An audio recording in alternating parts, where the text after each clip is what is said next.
안녕하세요. 재테크해피타임 예스P2P 신미정입니다. 바로 어제였습니다. 정부가 2018 세법 개정안을 발표했는데요. 공유경제 활성화를 위해서 한시적으로 개인 간 금융거래인 P2P 투자에 대한 이자 소득의 원천 징수세율을 기존의 25%에서 일반 예금 수준인 14%까지 떨어뜨리겠다라고 밝혔습니다.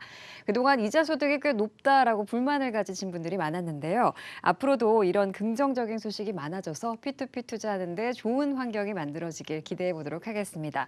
좀 더 자세한 내용은 잠시 후에 알아보도록 하겠고요. 방송 보시다가 P2P에 대해 궁금한 내용 생기시면 저희에게 문의 남겨주시면 됩니다. 자세한 방송 참여 방법부터 안내해 드릴게요. 예스P2P 방송 참여 안내. 방송을 보시면서 P2P 투자가 궁금하신 분들 인터넷에서 와우스타를 검색해 주세요. 와우스타 홈페이지 P2P 금융몰 클릭. 여러 회사 상품들을 한 곳에서 만나보실 수 있는데요.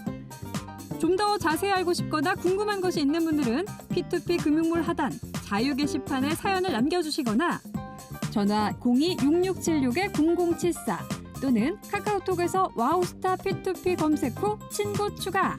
궁금한 것을 남겨주시면 방송에서 속 시원히 해결해 드리겠습니다. 당신의 투자 자산 중 5%는 P2P에 투자하세요. 재테크해피타임 예스P2P 오늘 순서 본격적으로 시작해 보도록 하겠습니다. 오늘 도움 말씀 주실 P2P 금융 전문가 역시나 제 옆에 나와 계시는데요. 헬로펀딩 최수석 부대표님 안녕하세요. 네, 안녕하십니까. 네. 네. 저희가 지난주에도 덥다 해서 부대표님께서 무더위로 삼행시를 지어주셨던 것 같은데 이번 주는 더 더워졌어요. 네, 그렇습니다. 엄청 더위를 덥네요. 날려주실 만한 시원한 삼행시 오늘도 준비가 돼 있나요? 오늘은 좀 다르게 이행시로 준비를 했습니다. 이행시 어떤 걸로 제가 준비해드리면 될까요? 휴가입니다, 휴가. 휴가. 그렇죠. 저희 빼고 지금 다 놀러 갔습니다. 예. 휴가로 시원하게 이행시. 휴. 휴가 시즌입니다. 그렇죠. 가용 자금은 헬로펀딩 P2P 상품에 투자해 놓으시고 즐겁게 휴가 보내시기 바랍니다. 알겠습니다. 더위를 날려주실 만한 시원한 이행시 감사드립니다. 다음에는 사행시로 한번 도전해보겠습니다. 기대 많이 하도록 하겠습니다. 네, 부대표님 본격적인 P2P 얘기에 앞서서 제가 앞서 잠깐 언급을 했습니다만 바로 어제 세법 개정안이 발표가 됐습니다. 특히 P2P에 대한 원천 징수세율 기존 25%에서 한시적으로 조금 떨어졌어요. 일반 예금 수준인 14%까지 낮춰진다라고 얘기를 들었는데 조금 더 좀 자세한 얘기를 좀 들어보고 싶은데요. 굉장히 P2P 금융 역사상 기념비적인 날이 어제였습니다. 세율 P2P 투자 이자 소득에 대해서 25%가 적용되고 있었는데 그 부분이 14%로 거의 반 가까이 떨어진 겁니다. 그래서 투자자분들께서는 굉장히 환호하시고 특히나 또 저희 P2P 회사들 입장에서는 너무나 이제 반가운 일이 됐습니다. 그래서 어제 정부 즉 기획재정부죠, 김동연 부총님께서 2018년도 세법 개정안을 만드시면서 거기에 이 P2P 내용을 포함시켰습니다. 그래서 현재 너무나 과다한 세금 25%, 그 25%가 적용되는 근거는 그렇습니다. 비영업대금에 대한 이익이라고 하는데요. 소득세법상의 비영업대금, 그러니까 대금, 돈을 빌려주는 일을 이제 투자자분들이 영업으로 하지 않는다는 거죠. 비영업이라는 얘기죠. 그래서 그거에 대해서는 25%라는 어떻게 보면은 로또 당첨금보다 더 높은 세율이 적용되고 있었습니다. 그래서 투자자분들이 많이 이렇게 좀 그 부분에 대해서 좀 내려줬으면 좋겠다. 이런 많은 또 의견이 있었는데 그 부분을 이번에 각 시민단체라든가 경제단체에서 1000여 건이 넘는 그런 세금 관련 제안이 있었습니다. 그 중에서 저희 P2P가 제안이 받아들여져 가지고 정부에서 이번에 이렇게 시도를 하게 됐고요. 다음 달 16일까지 입법 예고를 하고 그리고 나서 국회에서 논의를 거쳐서 이제 연말 전까지 확정이 되면은 드디어 P2P도 이제 정상과세가 되는 그런 아름다운 나날이 펼쳐질 것 같습니다. 가용 자금을 더 많이 투자해도 되지 않을까라는 생각이 살짝 드는데 이 적용 기한이 오는 2020년 12월 31일까지로 되어 있습니다. 특히 인허가를 받은 P2P 업체에만 적용이 되는데 이 P2P 업체 인허가 이렇게 유도하는 이유가 좀 있을 것 같은데 뭘까요? 그렇습니다. 현재 최종 기한은 2020년 12월 31일까지인데요. 시작되는 것은 내년도 1월 1일입니다. 내년부터군요. 그래서 내년 1월 1일 소득이 발생되는 분부터 세율이 인하될 예정인데요. 이렇게 하는 이유는 그렇습니다. 일단 어떻게든 인허가를 유도하는 이유는 P2P 회사들이 좀 약간 문제를 일으킨 회사들이 있었습니다. 이제 그런 회사들이 생기지 않도록 정상적으로 금융위원회에 금융감독당국 이런 데 전부 다 등록을 하고 나서 그리고 나서 제대로 된 감독을 받으면서 이 우리나라 금융 규제를 전부 다 인정받고 그 안에 법 테두리 안에서 움직이라는 거죠. 그래서 지난 6월 말 기준 P2P 회사가 209개 정도 됐거든요. 이제 그 중에서 한 157개 정도가 이제 금융위원회에 등록이 돼 있습니다. 이제 그런 회사들에 한해서 이렇게 나중에 세제 혜택이 이루어질 거고요. 그 회사들이 내놓는 상품에 대해서 그리고 지금 정부 당국에서도 조금 여러 가지 P2P에 대한 여러 가지 좀 이렇게 좋은 선물을 주는 대신에 P2P 회사들도 제대로 된 이런 일을 해라. 그러면서 뭐 자본금을 좀 올리겠다든가 또는 아니면 여러 가지 각종 투자자 보호를 위한 규제를 좀 더 강화할 걸로 보여지고 있습니다. 건실한 P2P 업체를 잘 걸러내고 또 투자자분들은 이자 세율까지 낮춰주니까 대출자도 투자자도 그리고 P2P 업체도 모두가 윈윈하는 그날을 하루빨리 좀 기다려 보도록 하겠습니다. 또 이 금융당국이요. P2P 금융에 대한 제도 정비 그리고 또 중요한 게 투자자 보호 강화를 추진 중이다라고 들었습니다. 그렇습니다. 지금 금융당국에서는 이제 투자자 보호를 위해서 P2P 대출 가이드라인을 제정했고 이제 시대 변화라든가 여러 가지 각종 규제를 좀 더 강화하는 측면에서 P2P 대출 가이드라인을 또 개정도 했습니다. 그러면서 또 이 산업을 P2P 산업을 성장시키기 위해서 또 투자자 한도를 일반 투자 한도를 좀 올려주기도 했습니다. 1,000만 원에서 2,000만 원으로요. 그렇지만 또 투자자 보호를 위해서 여러 가지 업무를 했었는데 그중 또 하나가 P2P 전체 회사에 대해서 실태 조사를 하는 거였습니다. 금융감독당국에서 직접 그러니까 금융감독원 직원들이 직접 P2P 회사를 방문해서 제대로 일하고 있는지 그거를 전부 다 실태 조사를 지금 하고 있는 거죠. 그리고 또 국회에서는 P2P 독자 법률을 지금 추진하고 있습니다. 이런 여러 가지 투자자 보호 활동이 진행이 되고 있습니다. 거기에 맞추어 가지고 세금도 가장 또 P2P 투자의 어려운 부분이었던 세금까지도 이렇게 절반 가까이 정상과세가 되는 인하가 되면서 정상과세가 되는 그런 좋은 일이 있게 됩니다. 그래서 예를 들어보면 그렇습니다. 세금 인하가 되면은 투자자분들한테 얼마나 좋은가 보시면은 예를 들어서 1,000만 원을 일반적인 P2P 수익률인 15%, 연 15% 그 투자율로 그 수익률로 투자를 했을 경우에 이자가 이제 150만 원이 발생이 되죠. 연 따지면은 그러면 거기에 대해서 종전 같으면은 25% 세금이면 40만 원이 넘는 세금이 납부하게 되는데 이번 인하 조치로 한 18만 원 정도 더 세금을 적게 내게 됐습니다. 그러면은 그 부분이 15% 수익률 기준으로 했을 때 금리 상승 효과로 따지면 1.8%가 좀 넘습니다. 그렇네요. 그러면은 1.8% 세금 인하 효과 자체가 벌써 은행금리 이상으로 더 많은 수익을 얻게 되는 거죠. 그러면 예를 들어서 1,000만 원 투자해서 18만 원 추가 소득이 있다. 그러면 이제 4인 가족이 한 5번 정도 외식을 할 수 있는 그런 돈이 아닌가. 그러면 또 국민 경제가 더 살아나지 않을까. 이런 생각도 해봅니다.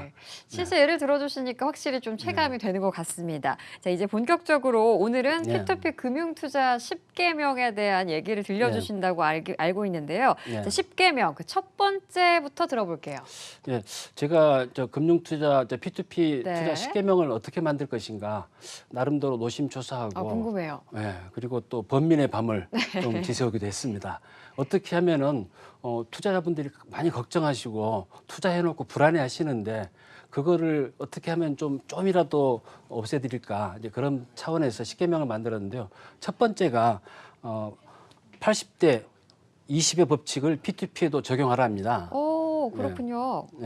그래서 일단 제 생각에는 업체 분석의 80%를 그리고 상품 분석의 20%를 그런 노력을 투입하면 좋겠습니다. 왜냐하면은 투자를 많이 해보신 이런 전문 투자자분들은 업체 분석을 많이 하셨기 때문에 상품 분석만 하셔도 됩니다. 네. 근데 P2P 시장에 처음 진입하시는 초보 투자자분들이라든가 아니면 투자 어떤 기간이 짧으신 분들은 먼저 이제 공부를 많이 해야 되는데 그렇죠. 공부하는 시간에 그 좀 더 전문가인 P2P 회사가 많이 해놓은 좋은 회사를 찾아서 그 회사가 만든 상품을 투자하는 그게 가장 중요하다 보여집니다.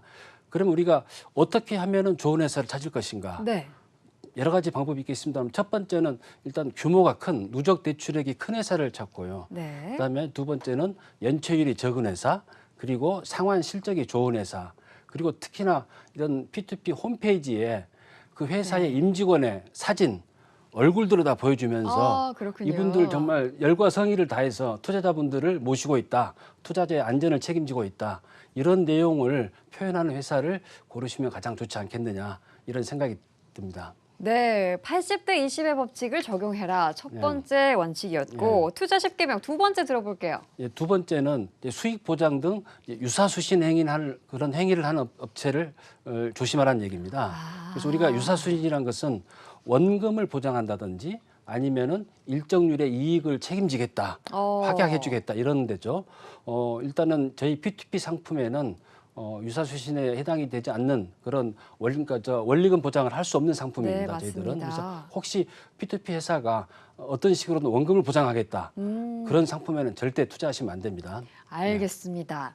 자, P2P 금융투자 10개명 함께하고 있는데 세 번째 들어볼게요. 세 번째는 이제 높은 수익률에 혹하지 말자입니다. 그렇습니다. 아무래도 높은 수익률을 뭐 싫어하는 사람은 없죠. 네, 없습니다. 그렇지만은 우리가 하이 리스크 하이 리턴이라고 그러죠. 리스크가 그러니까 수익률이 높은 만큼 그만큼 어떤 위험도 높다는 거죠. 그래서 제가 생각하는 것은 이 상품의 수익률을 봤을 때 부동산 PF 상품은 한 15% 내외, 그리고 이런 동산담보대출 상품은 12% 내외, 연 기준이죠. 그리고 일반 주택담보대출은 10% 내외. 그 정도면은 합리적인 그런 높은 수익률이 아닌가 이렇게 생각이 듭니다. 네, 높은 수익률에 혹하지 말아라. 자, 그렇다면 다음 10개명 네 번째 항목은 뭘까요? 네 번째 마찬가지로 리워드에 혹하지 말자는 거죠. 리워드라는 게 투자에 따른 보상을 해주는 거죠. 그래서 예를 들어서 투자 금액에 1에서 뭐 많으면 5%까지를 현금으로 준다든가 또는 또 백화점 상품권으로 준다든가 이런 그 리워드에 대해서 너무 혹하지 않으셨으면 좋겠습니다. 그런데 일반 그런 그 리워드 말고 말이죠. 예를 들어서 어떤 공연 관람권을 추첨해서 준다든가 아니면 또 호텔 이용권을 추첨해서 준다든가 추첨은 괜찮겠죠. 물론 적은 수를 주는 것은. 그리고 영화 관람권을 준다든가 그건 이제 마케팅 방법 중에 일하는 게 괜찮은데 너무 높은 리워드 투자 금액의 예를 들어서 뭐 10%를 현금으로 주겠다. 이거는 문제가 있는 거죠. 그래서 보통 지금 P2P 시장에서 문제를 일으킨 회사들, 뭐 사기, 횡령, 부도 이런 회사들이 상당히 높은 리워드를 제공한 그런 회사들이었습니다. 어느 정도의 현실적인 리워드는 괜찮은데 좀 현실 불가능한 과한 리워드를 주의해야겠습니다. 자, P2P 금융투자 10개명 다섯 번째 들어볼게요. 다섯 번째는 자신의 재무 상태에 맞는 금액과 기간으로 투자했으면 좋겠습니다. P2P 투자 수익률이 높다고 해서 대출을 잔뜩 받아가지고 투자를 하시면은 이제 그런 방법은 저희들은 절대 추천해드리고 싶지 않습니다. 그리고 또 기간도 중요하죠. P2P는 중도 해지가 안 됩니다. 그렇기 때문에 예를 들어서 내가 3개월 있다 써야 되는 돈인데 1년짜리 상품에 투자를 해놓고 나서 발을 동동 구르는 그런 상황도 생길 수 있기 때문에 우리가 기간 매칭도 중요하다는 얘기죠. 3개월 후에 자금을 쓰셔야 되면은 가급적 3개월짜리 상품에 투자하시는 게 바람직하다 이렇게 볼 수 있겠습니다. 네, 나의 재무 상태에 맞는 금액과 기간에 맞춰서 투자하라. 자, P2P 금융투자 10개명 함께하고 있습니다. 제 여섯 번째 항목 들어볼게요. 여섯 번째는 이제 상품의 안전장치와 공시 내용을 잘 확인하자는 겁니다. 그래서 우리가 일반적으로 어떤 부동산 상품이다. 그러면 그 부동산 상품에 어떠한 안전장치가 있는가. 우리가 많이 공부했던 근저당권이라든가 또는 부동산 신탁에 대한 수익권 설정 그리고 또 공시 내용도 충분한지 봐야 됩니다. P2P 플랫폼 P2P 회사에서 홈페이지에서 게시한 그런 상품에 대한 설명과 모든 내용이 제대로 일치하는지 그 부분을 직접 내 돈이 나가는 거니까 투자자분 입장에서는 제대로 검증하고 파악하고 게시 그러니까 플랫폼에 나와 있는 내용과 실제 내용이 부합되는지 그거를 잘 판단해 볼 필요가 있겠습니다. 네, 이 안전장치나 상품 공시에 대한 내용은 저희 재테크해피타임 예스 P2P 함께 하신 시청자분들이라면 워낙에 자주 듣던 내용이라 좀 확실히 알지 않을까 싶습니다. 자, 금융투자 10개명 함께하고 있습니다. 7번째 내용 궁금한데요. 7번째는 이제 CS, 고객만족 CS. 활동을 제대로 하는지. 투자자분들은 소중한 내 돈을 투자해놓고 과연 P2P 회사가 제대로 관리를 잘하고 있는지 굉장히 궁금해합니다. 그럼요. 그래서 어떤 여러 가지 문의사항이 생길 수가 있겠죠. 그래서 전화를 하신다든가 아니면은 메시지라든가 아니면 직접 방문을 하면서 이메일을 통해서 이렇게 여쭤보실 때 P2P 회사가 성의 있게 제대로 투자자분들 한 분 한 분을 정성스럽게 이렇게 응대하면서 제대로 된 답변을 잘하고 있는지 그런 부분이 굉장히 중요합니다. 그리고 또 하나는 연체가 생겼을 때 연체가 생기기 전에 연체가 생길 것 같다는 내용을 투자자분들한테 알려드려야 됩니다. 왜냐하면 투자자분들 입장에서 걱정하고 계시니까요. 그리고 나서 연체가 됐을 경우에는 거기에 대해서 어떻게 처리가 되고 있다. 그런 상황을 계속해서 이렇게 알려드려야 되는 거죠. 물론 저희는 헬로펀딩은 아직 연체가 없기 때문에 그런 일 없었습니다만. 네. 고객과의 소통이 잘 되는 P2P 업체인지를 선별하는 것이 중요할 것 같고요. 자, P2P 금융투자 10개명 함께하고 있는데 벌써 8번째 내용이 되겠네요. 8번째는 뭔가요? 8번째는 이제 투자 심사가 심사 분석가의 그런 능력을 확인하자는 겁니다. 전문성이죠. 그래서 일단 상품을 만드시는 분들이 그럴 만한 상품에 대해서 기초적인 지식과 전문적인 지식 그리고 경험이 있는가 그거를 잘 보셔야 된다는 거죠. 그래서 만약에 그런 능력이 없는 분들이 상품만 만들어 놓으면은 나중에 사후 관리가 안 되고 연체가 되고 부실이 될 가능성이 많은 거죠. 그리고 또 하나는 영업과 심사 조직이 분리가 돼야 되는 겁니다. P2P 회사는. 그래서 대출 영업을 하시는 파트와 그리고 심사하는 파트가 이렇게 분리가 돼야만이 어떤 상품에 대한 안전성을 더 제고할 수가 있다는 거죠. 근데 일반적인 투자자분들이 그 P2P 업체에서 과연 어떤 분들이 좀 펀딩 디자이너고 전문성이 있는지 확인할 수가 있을까요? 대부분 이제 P2P 회사들은 다 홈페이지에 그걸 게시를 합니다. 그렇군요. 양력이 어떻고 이분은 과거에 어떤 일을 했고 어떤 일에 전문성이 있다는 걸 다 표시를 하게 됩니다. 알겠습니다. P2P 금융투자 10개명 함께하고 있는데 벌써 9번째네요. 9번째 내용은 뭔가요? 9번째는 P2P 회사의 어떤 지속 가능성을 또 확인하는 부분입니다. 저희가 좋은 회사라고 믿고 투자를 했는데 그 회사가 어느 날 갑자기 사라진다. 이건 말도 안 되는 얘기겠죠. 그럼요. 그래서 그 회사의 자본금과 그다음에 그 회사가 어떠한 운용 철학을 가지고 있는지 그리고 또 그 회사의 임직원분들 특히 대표이사분과 임원분들이 그 회사에 대해서 어떠한 책임감과 어떠한 사명감을 가지고 P2P 회사를 운영하는지 그 부분을 확인해야 되는데 그건 실제적으로 쉽지는 않습니다. 그렇지만은 대부분의 좋은 회사들은 P2P 금융사 홈페이지에 그런 내용을 다 표시해 놓습니다. 그리고 대표이사분이 직접 얼굴을 사진을 걸어놓고 저 이런 마음으로 회사를 운영하고 있습니다. 저희 회사를 믿어주시고 저희들은 투자자분들을 위해서 최선의 상품으로 보도하겠습니다. 이런 내용들이 있는 거죠. 그러면은 일단은 기본적으로는 믿을 수가 있다는 거죠. 자기 얼굴을 나쁘게 만들면 안 되겠죠. 그럼요. 얘기를 듣다 보니까 좋은 P2P 업체를 선별하는 능력이 좀 필요할 것 같다라는 생각이 많이 드는데요. 자, 마지막입니다. 투자 10개명 마지막 10번째 내용은 어떤 걸까요? 마지막 10번째는 가장 핵심적인 내용입니다. 공부하고 분석하고 발품을 팔아야 한다는 겁니다. 정말 투자라는 것은 내 소중한 돈이 남한테 맡기는 겁니다. 내가 내 돈을 가지고 있어도 불안한데 잘 모르는 남한테 돈을 맡긴다는 것은 굉장히 어려운 일이죠. 그렇기 때문에 일단 돈을 맡기시기 전에 충분하게 공부를 먼저 하시고 특히 우리 와우스타 P2P 금융몰 시간을 잘 시청하시면은 최고의 전문가로서도 발돋움할 수도 있습니다. 맞습니다. 또 공부하고 분석하고 발품을 팔아야 됩니다. 그래서 P2P 회사가 내놓는 상품이 정말 믿을 수 있는지 분석하고 또 미심쩍으면 P2P 회사를 직접 방문하셔가지고 임직원과 이렇게 면담을 해보시고 그리고 상품에 어떤 내용이 있으면은 직접 등기부등본을 떼서 확인도 해보시고 그리고 또 어떤 PF 상품이다 그러면 직접 한번 시간 내서 가셔가지고 네. 진짜 그 건물이 올라가고 있는지, 예, 확인도 해보시는. 뭐 저희 헬로 펀팅 같은 경우는 그런 수고를 덜어드리기 위해서 헬로 라이브 TV를 통해서 24시간 365일 그렇죠. 현장을 보여드리고 있습니다만은 그 정도의 노력을 하셔야만이 내 돈을 안전하게 지킬 수 있다는 거죠. 네, 공부하고 발품을 좀 팔아야겠습니다. 네. 자, 오늘 P2P 금융투자 10개명 정리를 해주셨는데 지금 막 TV를 트신 네. 시청자분들을 위해서 이 10개명 간략하게 다시 한 번만 좀 정리를 해주실까요? 예. 10가지를 저도 다 외울 수는 없어가지고 한번 보고 말씀드리겠습니다. 네. 첫 번째는 일단 기본적으로 80대 20의 법칙을 적용하라는 겁니다. 네.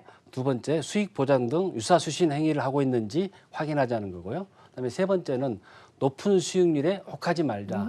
그다음에 네 번째, 높은 리워드는 독이 될 수 있다는 거죠. 네. 다섯 번째는 자신의 재무 상태에 맞는 금액과 기간을 맞춰서 투자하자는 거죠. 그리고 여섯 번째, 상품의 안전장치와 상품 공시를 충분히 파악하는 거고요. 일곱 번째, CS 고객 만족 활동을 제대로 하고 있는 회사인지 확인하고요. 그다음에 여덟 번째, 투자 심사 분석가, 펀딩 디자이너의 전문성을 봐야 되겠죠. 전문성. 예, 그리고 아홉 번째, P2P 금융 플랫폼 업체는 앞으로 계속 갈 수 있는 업체인지 확인하고요. 가장 중요한 열 번째, 공부하고 분석하고 발품을 팔아야만이 내 돈을 지킬 수 있다. 이렇게 요약할 수가 있겠습니다. 네, 헬로펀딩 최수석 부대표님과 함께 오늘은 P2P 금융투자 10개명 함께 알아봤습니다. 방송 보시면서 궁금한 점 있으신 분들은 저희에게 언제나 질문 남겨주실 수 있는데요. 그럼 지금부터 여러분들께서 그동안 P2P에 대해서 궁금하셨던 내용 모아서 싹 해결해주는 시간 가져보도록 하겠습니다. 와우스타 P2P 무엇이든 물어보세요. 함께합니다.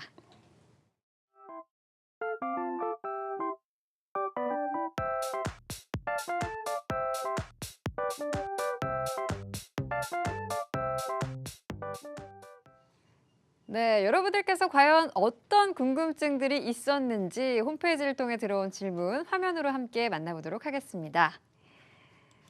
다락방님께서 이런 질문을 올려주셨네요. 궁금해요. 부동산 담보 P2P 상품이 안전한지 위험한지 어떻게 알 수 있나요? 투자 전에 꼭 체크해야 할 것들 알려주세요. 특히 후순위 상품이 궁금합니다. 라는 질문 올려주셨네요.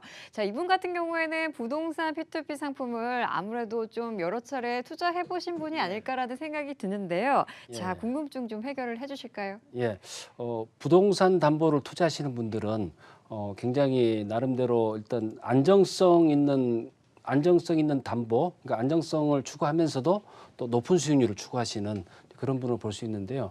부동산 담보 상품 투자는 크게 봤을 때 네 가지로 나눠볼 수가 있겠습니다. 네. 첫 번째는 이제 부동산 PF 상품이 있고요. 그다음에 두 번째는 주택담보대출 주담대 상품이 있을 거고요. 세 번째는 상가 같은 이런 실물형 수익형 부동산 담보 상품. 그다음에 네 번째는 NPL 투자 상품이 있겠습니다. 대부분 P2P에서는 주택담보대출 같은 경우는 선순위 또는 후순위를 같이 하고 있는데 그렇죠. 나머지는 주로 후순위 상품이 많죠. 다른 세 네. 가지는. 이제 그런 경우에 어떤 걸 확인할 것인가. 가장 핵심적인 것은 LTV죠. LTV. 론투벌리 레이쇼, 담보대출 비율. 네. 담보대출 비율이 낮으면 낮을수록 안정성이 높은 거죠. 근데 너무 낮으면은 수익률도 낮겠죠. 그렇죠. 예, 그래서 그 부분을 잘 이렇게 판단해 보셔야 될 거고요. 네. 또 하나 중요한 부분은 이제 부동산 PF 상품 같은 경우는 이제 상환 재원입니다.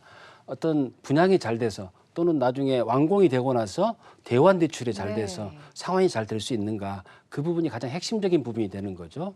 NPL도 마찬가지입니다. 네. NPL 투자 상품도 상환 재원이 제대로 잘 마련되어 있는가, 경매를 통한 법원 배당금이나 또는 금융기관의 경락잔금 대출로 상환될 수 있는지 잘 봐야 되는 그런 핵심적인 부분이 있다고 말씀드릴 수 있겠습니다.